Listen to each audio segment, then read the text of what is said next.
আমরা যে কোনো হত্যা বা যে কোনো ধরনের জুলুমেরই বিপক্ষে এবং একজন শিক্ষক হিসেবে আমি মনে করছি গতকালকের যে দুটো ঘটনা ঘটেছে জাহাঙ্গীরনগর বিশ্ববিদ্যালয় এবং ঢাকা বিশ্ববিদ্যালয়, এই হত্যায় যারা জড়িত এবং এখানে আরও কারো কোনো ইন্ধন আছে কিনা সেই বিষয়টি নিয়ে যেমন খুব দ্রুত বিশ্ববিদ্যালয়ের প্রশাসন এবং রাষ্ট্রীয় প্রশাসনের কাজ করা দরকার, একই সঙ্গে ক্যাম্পাসে যারা এই ধরনের বিশৃঙ্খলা করছে তাদেরকে শাস্তি আওতায় আনা দরকার।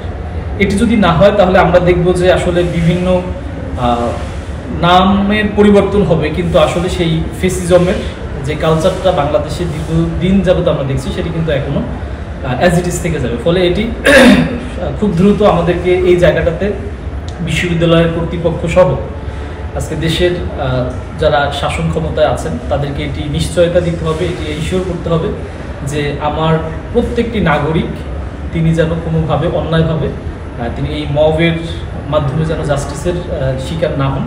তারা প্রত্যেকে যে অপরাধী আইনের আওতায় তার শাস্তি বিধান হবে। জুলুমের প্রতি উত্তরে জুলুম হতে পারে না।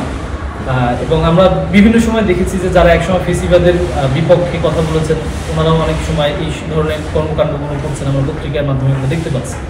এটি নিশ্চয়ই একটি দেশের জন্য সুখবর নয় এবং আমাদের যারা শহীদ হয়েছেন, আমাদের যে শিক্ষার্থীরা জীবন দিয়েছেন, যারা পঙ্গুত্ব বরণ করেছেন, তাদের এটি ম্যান্ডেট ছিল না, তারা চেয়েছেন একটা সাম্যের বাংলাদেশ। সেই জায়গা থেকে আমার মনে হয় যে আমাদের ল অ্যান্ড অর্ডার অনেকটাই ভেঙে পড়েছে, যেটি আমরা বিভিন্ন সময় দেখতে পাচ্ছি।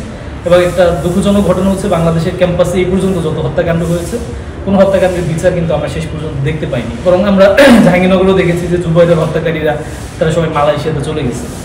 তো এই জায়গাগুলোতে রাষ্ট্রের ফাঁকফোকর দিয়ে যখন অপরাধীরা বের হয়ে যান তখন কিন্তু অপরাধ বেড়ে যায়।